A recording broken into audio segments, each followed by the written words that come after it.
Mira este pueblo que se ha dado cita en esta mañana. Háblanos, Señor, a través de esta palabra que hemos leído. Tráela, Señor, como ese alimento que tú nos das, Señor. Cuando comemos algo que tú nos das, sentimos la paz, la fuerza y la fortaleza que trae la palabra. Cuando la recibimos y la aceptamos, como lo es, Señor, el pan de vida que vino del cielo a darnos vida, por lo cual ahora anunciamos este evangelio, Señor. En el nombre de Jesús te damos gracias, Señor. Gracias, Señor. Amén. Pueden sentarse, hermanos, esta mañana, una mañana muy hermosa, en la cual el Señor nos permite poder estar aquí en esta hora para predicar su palabra. Hemos leído, hermanos, algo muy conocido quizás, pero hay algo, hermanos, que me inquietó esta palabra, y es que podemos ver algo, hermanos, que en la época de Jesús, la Biblia dice que todo el que le seguía se convertía en discípulo de Jesús. Pero en esta ocasión dice que él se apartó a orar y se llevó a sus discípulos. Por la confesión que él tiene con ellos, me doy cuenta que no eran todos los que le seguían, sino que eran los elegidos. En este caso eran los 12 discípulos que se habían apartado con él para orar, y estando con ellos orando, él se le dio por preguntarles qué sentían ellos al estar con él y qué era lo que les había motivado al seguirlo, porque para este entonces Jesús ya había andado con ellos algún tiempo. Sabemos que anduvo 3 años y medio con ellos, y que ellos tuvieron que dejar todo por seguirle. Y vemos aquí que cuando ellos son confrontados por él y les hace esta pregunta, vemos que Pedro acerta como lo que era en realidad. Pedro le dice, los discípulos le contestan y le dicen, algunos dicen que Juan el Bautista, otros dicen que Elías, otros dicen que alguno de los profetas antiguos que quizás ha resucitado y que está haciendo lo que andaba haciendo Jesús, porque Jesús se convirtió en una novedad, porque él andaba haciendo milagros, él andaba haciendo prodigios, él andaba sanando a los enfermos, levantando a muertos. La novedad de Jesús había alcanzado mucha, digamos, en este tiempo diríamos que mucha fama, y dice la palabra que ellos, al preguntarle, ellos le dijeron, esto es lo que la gente dice de ti. Y él le dice, qué interesante, porque eso es lo que la gente dice. Porque recuérdense que en lo secular, hermanos, el que no tiene a Cristo no puede discernir las cosas de Dios. Porque hay mucha tecnología, mucha sabiduría, muchas temáticas que existen, pero lo de Dios es un misterio. Resulta de que los demás lo veían como un profeta, pero algo que me motiva es que ellos lo veían como lo que le dijo Pedro: tú eres el Hijo de Dios. Esto cambia el panorama, porque ya no es la misma versión que tenían los que no eran llamados a ser discípulos o a ser apóstoles, sino que cambia. Y una cosa que sea pequeña, pero el cambio significa mucho. Hasta para nosotros, para poder entender las cosas de Dios, necesitamos entender qué fue lo que Jesús quiso decir en ciertas cosas, para que para nosotros seamos bien alimentados y seamos seguros de lo que hablamos. Dice la palabra de Dios en el libro de Juan, en el capítulo 1, en el verso 48. Si lo tiene allí, puede que lo lea conmigo.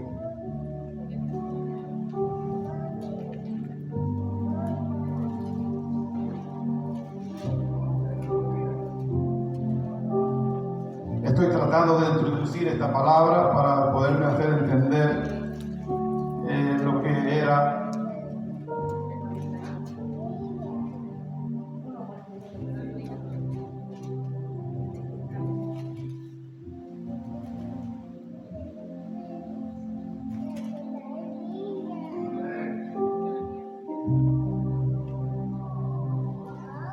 Vamos a leerlo. Ahí estamos. Gloria a Dios.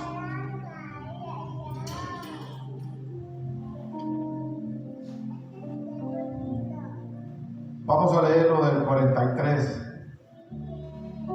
para ser más específico. Mire lo que sucede cuando Jesús llamó a los discípulos, o a los que les son dichos como los apóstoles, porque los apóstoles salieron obviamente de los discípulos. Pero mira algo que hay aquí que quiero leérselo para que vea lo que Jesús hizo con ellos. Dice: el siguiente día que quiso Jesús ir a Galilea, y halló a Felipe y le dijo: sígueme. Y Felipe era de Bethsaida, y la ciudad de Andrés y Pedro. Aquí parece ser que Jesús estaba comenzando a llamar a los discípulos. Pero algo que me impresiona es el llamamiento que le hace a Natanael. En el 48 dice: y le dijo Natanael: ¿de dónde me conoces? Y respondió Jesús y le dijo: entre que Felipe te llamaba, cuando estabas debajo de la higuera, te vi. Respondiendo Natanael le dijo: Rabí, tú eres el Hijo de Dios, tú eres el Rey de Israel. Mire cómo es cuando Dios tiene un propósito con uno. Es algo que no se puede explicar quizás con palabras. Natanael no anduvo con tanto para poderlo aceptar a Jesús como el Rey de Israel. A tanto que Jesús le dijo, Jesús le contestó y le dijo, porque dijiste te vi debajo de la higuera, ¿crees cosas mayores que estas verás?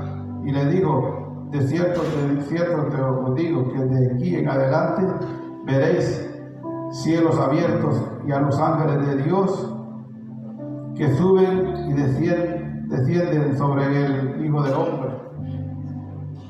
Natanael recibió un elogio de parte de Dios, porque en realidad Jesús era Dios, era, como dice, 100% hombre y 100% Dios. Él podía discernir el pensamiento. Dice que a Natanael lo vio desde antes, cuando Felipe le habló. Desde que estaba debajo de la higuera, dice que Jesús lo conoció. Y cuando lo ve, dice Jesús: he aquí un verdadero israelita. Porque Jesús no solo ve lo físico de nosotros, sino que ve lo de adentro. Se dio cuenta de que Natanael era definitivamente un hombre completamente seguro de sí mismo, seguro de lo que él había visto en Jesús. Y así sucesivamente, si nos vamos al 2:11, vemos, solo quiero introducir esto para que vean lo que Jesús hizo antes de tener de confrontar a los discípulos. Dice en el 2:11 ahí mismo de Juan, dice: es muy conocido, sabemos que Jesús hizo el primer milagro en Caná de Galilea. Dice que convirtió el agua en vino.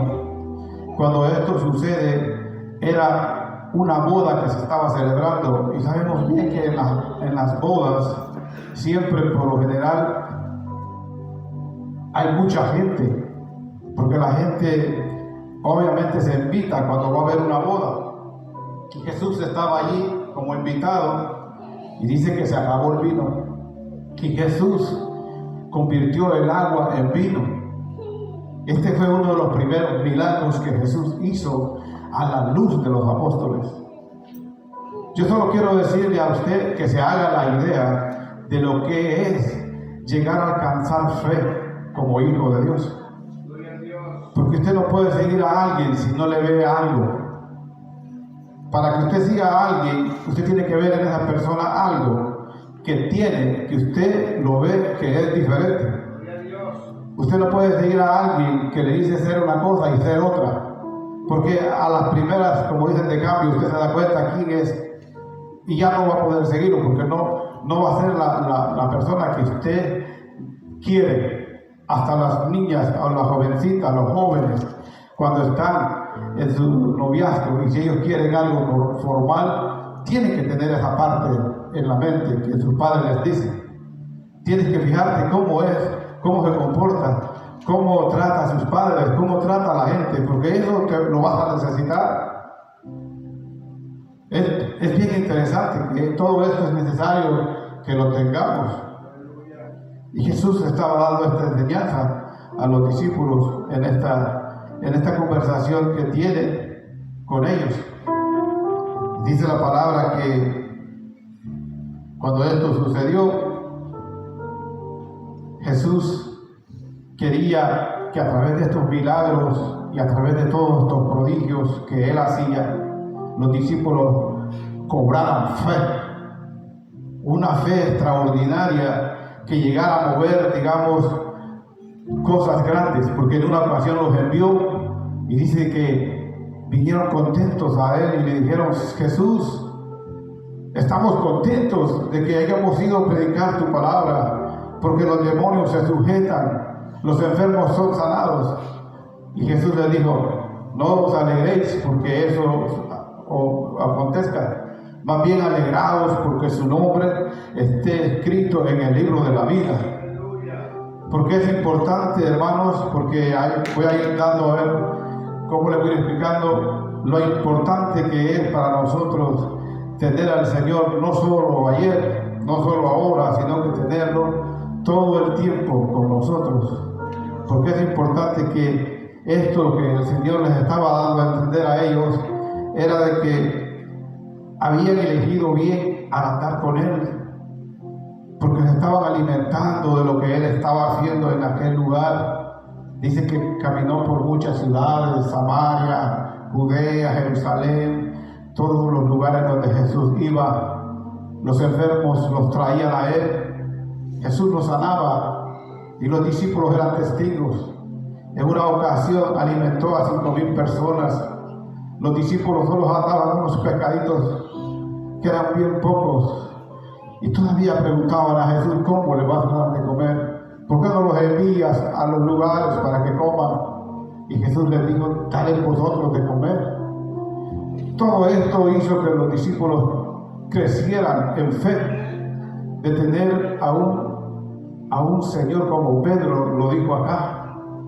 Cuando esto sucedió, entonces Pedro y los demás apóstoles habían adquirido una confianza en Él y una fe. Y Jesús, cuando estaba en esta oración con ellos, aprovechó las circunstancias para hacerles esta pregunta. Y les preguntó: ¿quiénes dicen los discípulos, quiénes dicen la gente que yo soy? Porque la gente no tenía la cobertura que tenían los apóstoles, porque a ellos se les había revelado el misterio de las cosas celestiales. Sin embargo, a los discípulos que eran los que eran seguidores estaban más de largo que Jesús, que la cercanía que tenían los discípulos, porque ellos dejaron casas, dejaron familias, dejaron sus hogares y siguieron a Jesús. Dormían con Él, oraban con Él, comían con Él.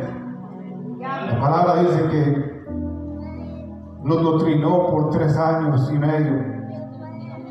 Pero en esto quiero que sepan, hermanos, que cuando Él se da cuenta de que lo reconocen como el Señor, como el Hijo de Dios, aprovechó las circunstancias para decirles esto: es necesario que ustedes sepan que el Hijo del Hombre va a ser entregado en manos de pecadores. Los ancianos lo acusarán a muerte, los sacerdotes lo acusarán, el pueblo lo acusará a muerte. Y es necesario que ustedes sepan que al tercer día de haber muerto yo, resucitaré nuevamente y estaré con ustedes. Diciendo esto, les dijo: y les digo otra cosa más, si alguno de ustedes quiere ser mi discípulo, tome su cruz y sígame. todos los días, no solo un día, sino todos los días. Jesús se interesa en hacerles sentir a ellos que ya estaba hablando en confianza, porque ellos lo habían declarado con sus labios que Jesús era el Hijo de Dios.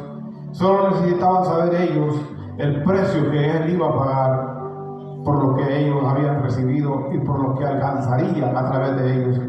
Jesús se ve en estas circunstancias de decirles: es necesario que conozcan esto, que es necesario que yo muera y que vaya y que sea acusado por los ancianos, sacerdotes. Y se quedaron ellos, seguramente en otras versiones dice que Pedro sobresalió y dijo cosas que no está aquí ni es el tema que tengo esta mañana, pero sí quiero decirle que los dejó pensativos a todos. Porque una cosa es, hermanos, ser cristiano de palabra o de nombre, pero otra cosa es ser cristiano y tener que abandonar todo lo que te gusta, todo aquello que te alegra, todo aquello que te divierte, todo aquello que te lleva al libertinaje, a los deleites. El Señor te dice que tienes que dejarlos. ¿Por qué quieres que dejarlos? Porque Él les dijo: que quiera venir en pos de mí, niéguese a sí mismo y tome su cruz. Ellos hasta este momento no sabían qué era cruz, porque en ese entonces Jesús no había pasado por la cruz. Ellos a Jesús lo tenían como el líder más importante, se lo habían declarado. Ellos pensaban que Jesús iba a tomar el reinado y se iba a sentar como el rey de Israel y iba a poner todo en orden, y iba a mandar a sacar a todos los que estaban haciendo falsos, y que iba a poner su propio régimen, porque Él les hablaba de un reino y que Él había venido a mostrar el reino. Entonces, obvio que así tenían que pensar todos. Cuando les menciona la cruz, ellos ni se imaginaban que Jesús iba a cargar la cruz y que iba a ir y que iba a ser crucificado en esa cruz. Era por eso necesario que Él les decía: el que quiera venir en pos de mí, niéguese a sí mismo, tome su cruz cada día y sígueme.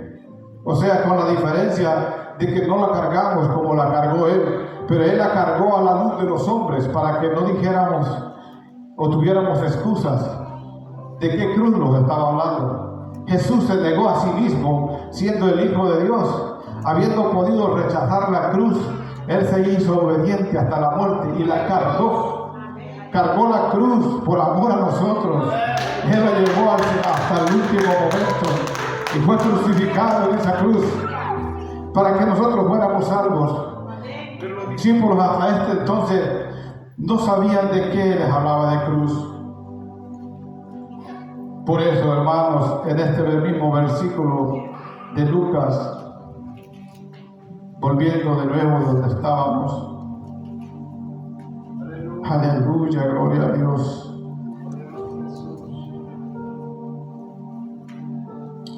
Mire lo que dice aquí en el libro de Lucas, en el mismo capítulo 9, en el verso 44.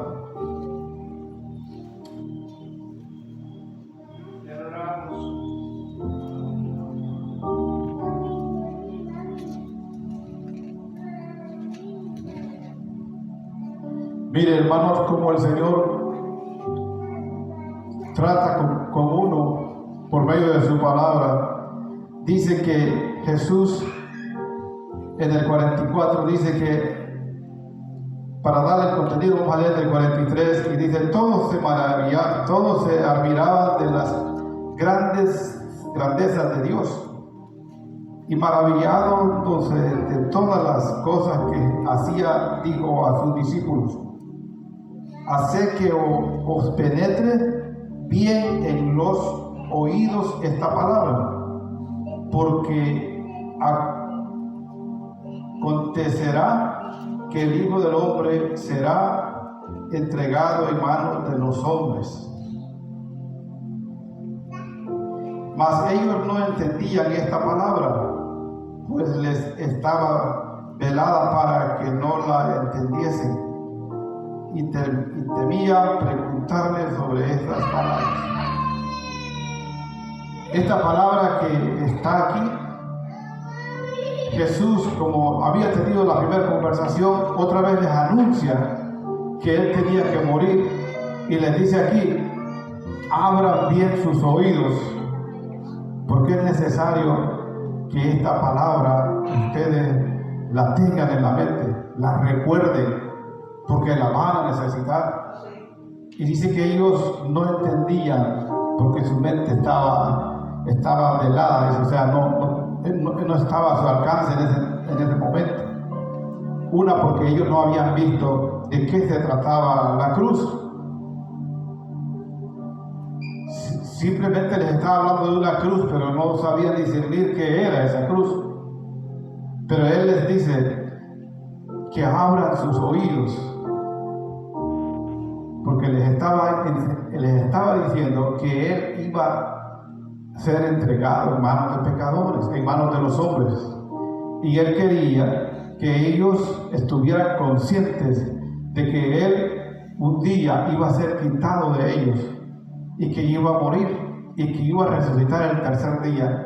Esto es lo primero que Jesús anuncia, con el deseo de que ellos se hicieran la idea de que Jesús iba a morir y que iba a resucitar, y que empezaran a indagar por qué esto le iba a suceder. Dice que Pedro se opuso en una ocasión, diciéndole que eso nunca te pasa, no puedes hacer eso. El Señor se vio en la necesidad de decirle: apártate de mí, Satanás, porque te opones a las cosas de Dios. O sea, había una controversia en ellos, pero la realidad es que Jesús quería mostrarles que Él había venido a este mundo a salvar a los pecadores. Yo creo que para ese entonces, acuérdense que dice que llamó a los apóstoles, unos eran pescadores, otros eran cobradores de impuestos, quizás tenían conocimiento de la ley, pero sabían que vendría un Salvador, pero no que iba a morir en esa condición para que ellos tuvieran vida. La razón, hermanos, por la cual tenía que hacer esto así es porque en el huerto del Edén, hermanos, recordamos que Dios le dio una ordenanza al hombre, y fue acerca del árbol que estaba en el huerto. Dice la palabra de Dios que Dios le dijo al hombre: de todo árbol que hay aquí en el huerto tú puedes comer, pero no del árbol que está en medio, que es el árbol del conocimiento del bien y del mal. Y le dijo: este árbol no lo debes de tocar, ni debes de comer de él, porque el día que comas de él, ciertamente morirás. Yo quiero decirle esta mañana lo que significa la palabra de Dios. Dios, Natanael le dijo: tú eres el rey de Israel. La Biblia dice que Dios habló a través de los profetas y dio una profecía, y fue la que le dio a David, donde dijo que de la descendencia de David, de Judá, nacería el rey de Israel. Jesús, ese es el rey, el Mesías, el que había sido anunciado por los profetas.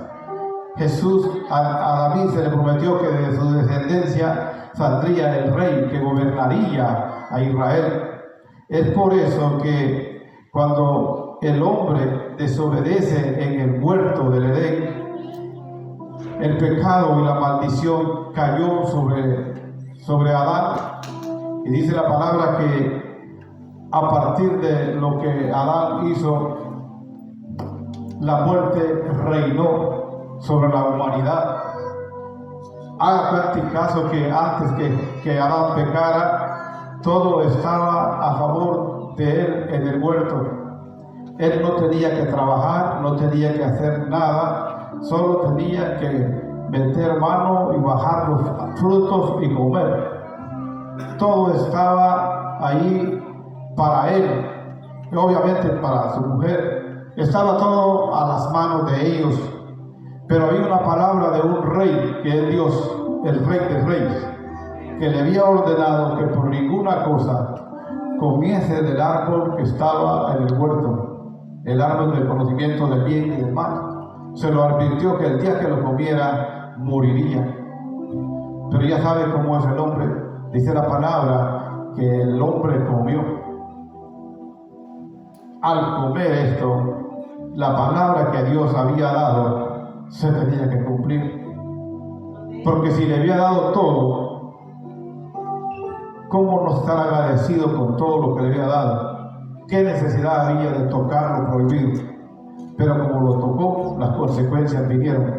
Fue entonces, hermanos, que pasó la muerte a todos los hombres.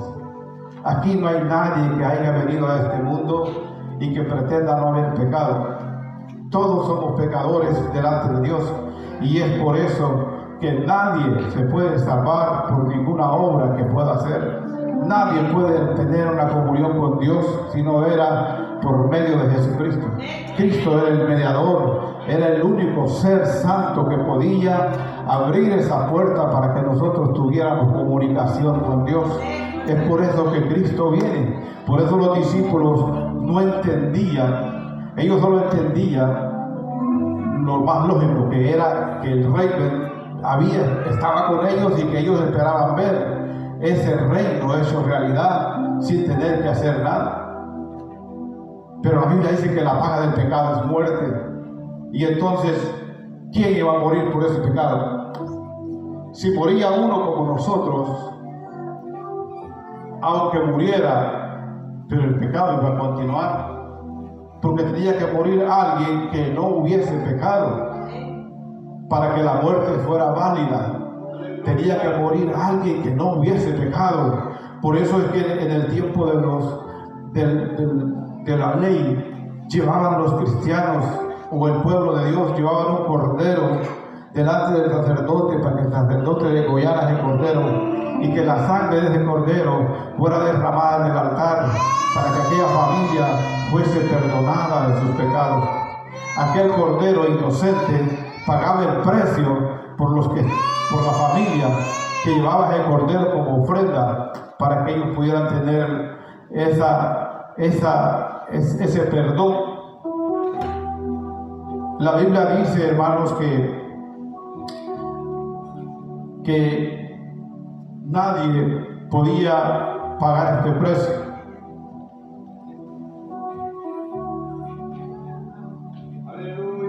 El Señor veía la humanidad y dice que estábamos perdidos, destituidos de la gloria de Dios, muertos de nuestros delitos y pecados, sin esperanza alguna. Y dijo, ¿quién irá por el hombre? Isaías dice que Jesús dijo, yo iré. He aquí, hazme cuerpo, yo iré por ellos. Jesús vino al mundo, hermano, con un propósito. Y el propósito de Jesús era de morir en una cruz. No había nada que pudiera salvarlo de eso, porque Él lo había decidido, que Él iba a morir en nuestro lugar, porque Él sí no tenía pecado. Al morir Él en aquella cruz, nosotros íbamos a tener reconciliación con el Dios de los cielos, porque alguien había pagado el precio de lo que Dios había dicho en el huerto. Dice la Biblia que desde que ellos pecaron, el hombre empezó a trabajar, el dolor empezó a llegar, las enfermedades se empezaron a cortar los años de vida. Ya no fue lo mismo como lo era. Empezó a verse la necesidad que hemos visto lo que ha sucedido siempre que nacemos y luego nos tenemos que ir, y que tenemos una lucha día con día, tenemos que trabajar para sobrevivir, que no podemos tener una vida como la que Dios quería para el ser humano. Dios quería que el hombre viviera para siempre y que lo amara, que estuviera agradecido, que le alabara así como le alabamos esta mañana, que tuviéramos, los hizo para que le fuéramos de su honra, fuéramos honra para Él, que le alabáramos. La Biblia dice que Daniel y sus 3 amigos, Sadrach, Mesach y Abednego, fueron llevados en el cautiverio. Cuando sintió Nabucodonosor a Jerusalén, se llevó a estos jóvenes y llevó muchos al cautiverio a Babilonia. Y dice que estos 4 jóvenes encontraron gracia delante del rey y los puso en un lugar especial. Llegaron a ser consejeros del rey. Daniel y sus amigos fueron muy queridos en el reinado de Nabucodonosor. Dice que Daniel llegó a interpretar sueños como los que tuvo Nabucodonosor, y dice que fue muy querido después por su hijo Baltasar. Daniel estuvo allí, hizo muchas cosas que Dios le dio la oportunidad. Era un hombre íntegro, dice que oraba 3 veces al día y que estaba con un sentir grande. Yo quiero traerle esto porque Daniel sí era un hombre que, no lo voy a poner a la par de Jesús, pero era un hombre similar en lo que tenía para Dios. Tenía una conexión con Dios, tenía un deseo de agradar a Dios.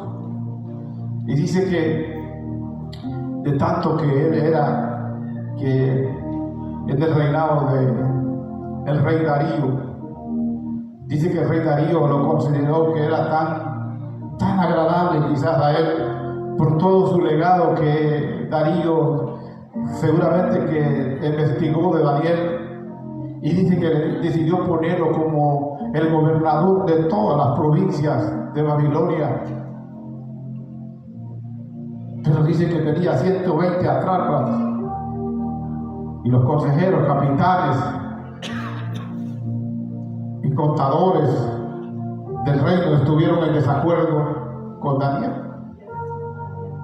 y no hallaban cómo acusarlo delante del rey. Le quiero hablar de esto porque estamos hablando de lo que es el rey, de lo que el rey hace y de lo que no puede hacer el rey. Dice la palabra de Dios que ellos se inventaron un edicto donde tenía que adorar nada más que al rey por 30 días. A nadie más el pueblo podía adorar porque era prohibido. Y se inventaron esto y lo llevaron ante el rey Darío. Y al rey Darío le gustó la propuesta donde le dijeron ellos: es necesario que por 30 días, oh rey, todos te den a ti la gloria y la honra. O sea, que tú y que nadie más adore a nadie nada, a nadie más en todo Babilonia. Y el rey le apareció la idea, y entonces lo hicieron que firmara ese edicto, que por 30 días nadie podía hacer algo que no fuera elogiar al rey. Y Daniel, como era un hombre que estaba entregado a su Dios, él no le dio cuidado a la ordenanza del rey. Dice que él 3 veces oraba y abría su ventana de su recámara que estaba hacia Jerusalén y oraba 3 veces. Y ellos solo nomás querían eso para llevar y acusarlo delante del rey. Dice la palabra que lo llevaron delante del rey y lo acusaron. Y le dijeron ellos: oh rey, tú sabes la ordenanza que tú has dado, y mira, Daniel está desobedeciendo tus ordenanzas. Y tú sabes que de acuerdo a las ordenanzas de Media y Persa, cualquiera que se niegue a esto tiene que ser echado a la fosa de los leones. A la fosa de los leones. Y Daniel, hermanos, el rey era el rey Darío, lo amaba mucho. Dice que luchó todo ese día porque Daniel no fuera a la fosa de los leones. Pero había algo que el rey no podía revocar, y era que él había firmado con el anillo. Y todo lo que firmaba un rey se cumplía. Y si ese rey que era pagano cumplía sus ordenanzas, ¿cuánto cree que Dios, cuando le ordenó al hombre allá en el huerto que no comiera de aquel árbol, cómo cree que él podría pasar eso por alto si era una ordenanza que Dios le dio? Por eso es que traigo este ejemplo. Dice la Biblia que Daniel fue llevado ante el rey, y el rey dice que estaba muy triste no descansó todo el día por tratar de que eso no pasara, pero se unieron todos los que estaban en contra y le exigieron que tenía que hacerlo. Entonces el rey mandó llamar a Daniel y lo echó a la fosa de los leones. Yo quiero decirle a usted esta mañana que este Daniel, como usted y yo, quizás nos hemos visto en alguna ocasión, en alguna necesidad. Y quizás hemos orado a Dios para que Dios nos ayude. Aleluya. Y yo quiero decirle que sí, Dios se puede glorificar en la vida de nosotros. Porque lo hizo con Daniel, hermano. Daniel no era más que nosotros, somos iguales. La palabra dice que todos nacimos en pecado. Entonces quiere decir que aún habiendo nacido en pecado se puede agradar a Dios. Pero ¿sabe qué tenía Daniel? Era un hombre íntegro. No pretenda querer buscar los beneficios de Dios si usted no honra a Dios. El principio de la sabiduría, hermano, es el temor de Dios. Para que usted pueda contar con Dios, usted tiene que tener temor a Dios. El temor a Dios, hermano, significa muchas cosas que usted no pudiera imaginarse.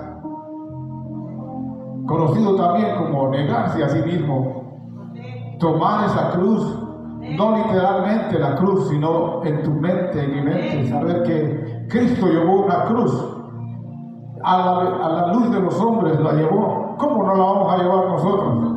Si nosotros no vamos a ir con ella, no nos van a clavar en ella.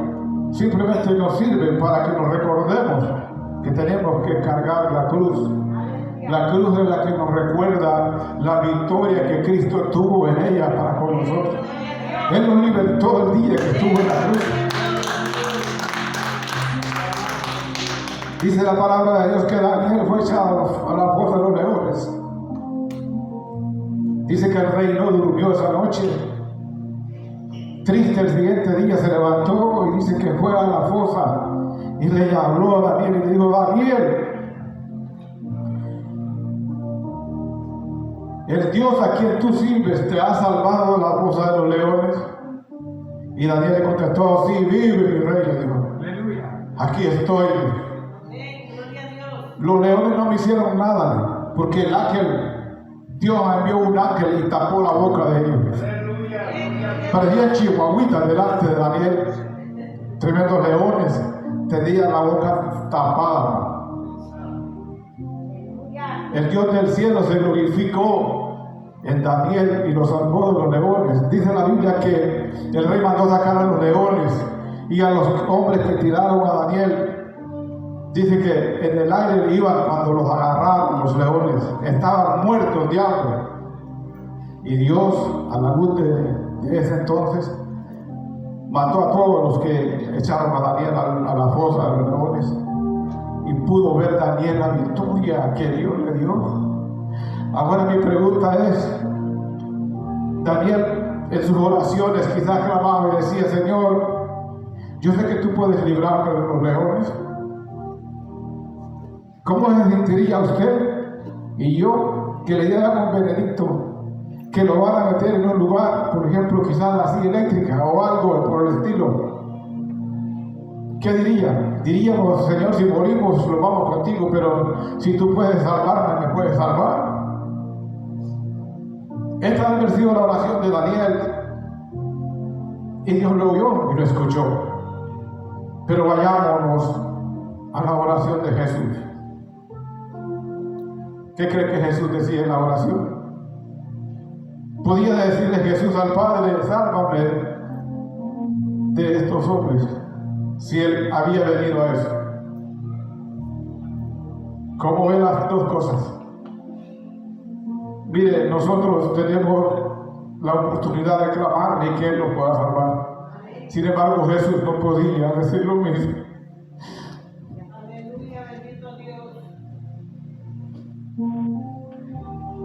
La oración de Jesús era que se haga tu voluntad y no la mía. Dice la Biblia que también Dios envió un ángel para fortalecerlo. Lo fortaleció porque el paso que Jesús tenía que dar era duro, hermanos. Tenía que cargar una cruz, tenía que ser azotado por los reyes. Le ordenaron que lo azotaran, que le pusieran una corona de espinas y que confesara que él era el rey de los judíos. Este precio pagó Jesús por nosotros. Caminó hacia la cruz sin poderse defender, porque el que lo podía defender era quien lo había enviado. Vea la diferencia de Daniel, porque Daniel estaba yendo a la fosa de los leones por ser fiel a Dios, no porque Dios lo había enviado a la fosa de los leones. De hecho, él hasta se podía haber retratado de ir a la fosa. Pero vean lo que es un hombre o una mujer de Dios que está dispuesto a darlo todo por servir a Dios. Así es que quiero decirle que ellos cargaron la cruz. Jesús preparaba a los discípulos porque cuando Él se fuera, Él sabía que si con Él, que era el Maestro, habían hecho tantas cosas los hombres, ¿qué sería de ellos que eran así como nosotros, hombres nacidos de mujer y hombre, que tenían divinidades, que sentían lo que sentimos todos? Sin embargo, la Biblia dice que todos murieron por la causa del Señor. Era por eso que el Señor les decía: grábenselo en los oídos lo que están oyendo, porque después que Él resucitó y ascendió al cielo, ellos fueron enviados a predicar el Evangelio. Pero empezaron a predicar el Evangelio y empezaron a decirle al mundo que Cristo era el Salvador, que Él era el Dios Todopoderoso encarnado, que había venido a este mundo a salvar a los hombres. Pero muchos no lo recibieron, y dice que todos fueron perseguidos y fueron muertos. Unos murieron, hermanos, decapitados. Relata la palabra que el apóstol Pedro dice que iba a ser crucificado como Jesús, y él dice que dijo: yo no soy digno de morir como murió mi maestro, sino que quiso morir boca abajo, porque él llegó a amar a Jesús a pesar de que tuvo tantas fallas en el camino, pero Dios nunca lo abandonó. Por eso la palabra te dice esta mañana: si te has sentido débil, te has sentido que alguna vez le ha fallado, no te preocupes, ven al Señor. Él te ama, Él te quiere. Él vino a este mundo precisamente a salvarte. Él sabía que no podías por ti mismo, que no podíamos hacer nada para salvarnos. No hay obra que podamos hacer en esta vida que pueda ser digna de la salvación. No, solo necesitamos creer y confesar con nuestros labios que Jesús es el Señor y que vino al mundo a salvar a los pecadores como tú y yo, y que gracias a ese sacrificio que Jesús hizo en la cruz, hoy tú y yo podemos decir que somos salvos, salvos por gracia, no por obra de nadie, sino por la gracia de Dios, que nos dio a su Hijo para que viniera a la cruz y Él pagara por nosotros nuestros pecados. Dice que cuando murió en la cruz, Él clamó y dijo estas palabras que Daniel no dijo en el pozo de los leones. Daniel quizás miraba a los leones y los veía tranquilos, pero Jesús no. Jesús, mientras estaba en la cruz, le clamaba y le decía: Señor Dios, ¿por qué me has abandonado? Dios tenía que abandonarlo por un momento para que él pudiera morir. La diferencia de ser abandonado o de ser protegido, casi en la misma situación. Estar al frente de los leones es prácticamente estar muerto. iba a ser desgarrado a Daniel por los animales. Jesús iba a ser crucificado. Los dos tenían la misma opción, con la diferencia de que Daniel, Dios podía salvarlo porque él estaba ahí, porque él era fiel a él. Pero Jesús había venido a salvar a los hombres. Tenía que morir. No había oración que él pudiera hacer porque iría en contra de la voluntad de Dios. Por eso, en esa cruz, Él murió por nosotros. Él expiró y le dijo esas palabras: ¿por qué me has abandonado? Y expiró. Dice que el Espíritu de Dios salió y murió. Pero la promesa estaba escrita que al tercer día resucitaría Él de entre los muertos. Satanás estaba contento porque había muerto el que le estorbaba. Lo que no sabía es que Jesús había muerto sin haber pecado. Y él no podía quitarle la vida a alguien que estuviera sin pecado. Porque el hacer eso nos daba libertad a todos. Dice la palabra de Dios que cuando Cristo resucitó de entre los muertos, resucitaron a todos aquellos como Daniel. Resucitaron de los sepulcros porque eran hombres de Dios. Cuando Jesús murió, Satanás perdió su liderazgo. Dice que lo exhibió públicamente en la cruz, clavando todas nuestras actas que nos condenaban. Ahora tú y yo podemos venir al Señor y podemos decirle: tú salvaste mi vida, mi alma, te pertenece. Él es nuestro Salvador. Póngase de pie esta mañana. Si esta palabra le ha tocado el corazón en esta mañana, yo quiero decirle que el Señor está aquí en esta hora. Si usted quiere reconciliarse con el Señor esta mañana o quiere recibirlo por primera vez, Él puede perdonarle sus pecados esta mañana. Con tan solo que usted confiese con sus labios que Jesús es el Señor y que Dios lo levantó entre los muertos, usted será salvo, será salva. El Señor lo espera. Aproveche que todavía tiene vida, porque mientras hay vida hay esperanza. La palabra que leímos dice que ¿qué le aprovechará al hombre si ganara todo el mundo y perdiera su alma? ¿De qué le servirá al hombre que hubiese ganado mucho en esta vida y muriera sin Cristo? ¿A dónde iría? Cristo murió por nosotros en la cruz. Él nos dio oportunidad de que pudiéramos venir a Él. Antes que Él muriera no podíamos hacerlo. Estábamos condenados en nuestros pecados. Nadie podía pagar el precio de nuestros pecados. Jesús los cargó en la cruz. Él pagó por nosotros. Y Él quiere salvarnos esta mañana. Él quiere que tú lo recibas, que lo aceptes como Señor y Salvador de su alma. Y Él estará contigo para siempre. Llevar esa cruz significa negarse a uno mismo, negarse a todo lo que hemos vivido y llevar una nueva vida en Cristo, recibirlo como Señor y Salvador de nuestras vidas. Y Él hará lo que tiene que hacer en nosotros. Lo hizo con Daniel, lo hizo con todos los